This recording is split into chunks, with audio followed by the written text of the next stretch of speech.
Bonjour à tous, aujourd'hui le théorème de Pythagore. Le théorème de Pythagore établit un lien entre le carré de la longueur de l'hypoténuse dans un triangle rectangle et la somme des carrés des deux autres côtés. Ce qui veut dire que si un triangle ABC est rectangle en A, d'après le théorème de Pythagore, on peut écrire cette égalité. La somme des carrés des côtés qui touchent l'angle droit est égale au carré de l'hypoténuse, le plus grand des trois côtés qui ne touche pas l'angle droit. Il y a de nombreux moyens de démontrer cette propriété, notamment avec les aires. Ici, l'hypoténuse au carré est égale à la somme du carré des deux autres côtés.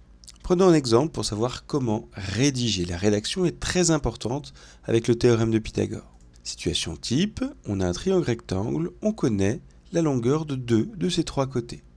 On sait qu'il est rectangle en un point. Par exemple ici le triangle ABC, rectangle en A. La longueur AB mesure 2,4 cm et la longueur AC 3,2 cm.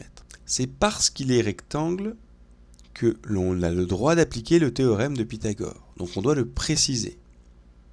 Comme le triangle ABC est rectangle en A, on précise systématiquement quel sommet porte l'angle droit. D'après le théorème de Pythagore, et on va écrire l'égalité de Pythagore avec les longueurs des segments correspondants. C'est-à-dire, l'hypoténuse au carré est égale à la somme des deux autres côtés au carré. Ici, l'hypoténuse, le plus grand des côtés qui ne touche pas l'angle droit, c'est BC. Donc BC au carré est égal à AB au carré plus AC au carré. Une fois que l'égalité de Pythagore a été écrite, on peut remplacer les longueurs par leur valeur dans l'exercice donné. Ici, BC carré, c'est le côté que l'on cherche. AB est égal à 2,4 cm, donc je remplace AB par 2,4. Donc AB carré me donnera 2,4 au carré. Et AC carré, 3,2 au carré. Je développe, je remplace les produits par leur valeur. 2,4 au carré, c'est 5,76. 3,2 au carré, 10,24. Je fais ma somme, 5,76 plus 10,24 est égal à 16. Ainsi, la longueur BC élevée au carré est égale à 16. Ce qui m'intéressait, c'était la vraie longueur de BC, donc je n'ai pas terminé. Il faut que j'enlève le carré sur BC. BC est une valeur positive, car c'est une longueur, je peux donc en faire la racine carrée. Racine carrée de BC au carré me donnera la longueur de BC. Je vais donc faire la racine carrée de 16 pour avoir la valeur de BC. BC ici est égal à la racine carrée de 16, 4 cm. Autre exemple, soit EFG un triangle rectangle en E, tel que FE égale 12 cm et FG 13 cm. Cette fois-ci, on cherche encore le troisième côté, mais qui n'est pas l'hypoténuse. Une fois de plus, on va utiliser le théorème de Pythagore, systématiquement lorsque l'on cherche à connaître l'un des trois côtés d'un triangle rectangle dont on connaît deux des côtés.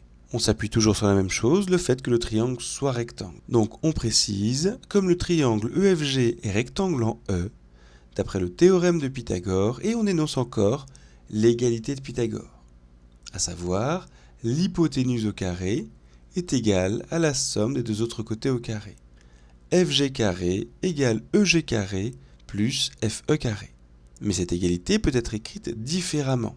Si le plus grand côté au carré est égal à la somme des deux autres côtés au carré, l'un des deux petits côtés au carré sera toujours égal à l'hypoténuse au carré moins le troisième côté au carré. Si on prend un exemple chiffré, 8 égale 5 plus 3, alors 5 égale 8 moins 3, 3 égale 8 moins 5.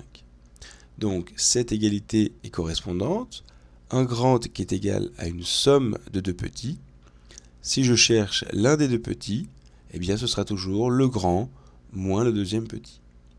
Donc de l'égalité de Pythagore, on en déduit une autre afin de trouver les petits côtés. Ce sera toujours l'hypoténuse au carré moins le côté que l'on connaît au carré, qui donnera le troisième côté au carré. Sur l'exemple précédent, quand on cherche l'hypoténuse, on utilise bien l'égalité de Pythagore telle qu'elle.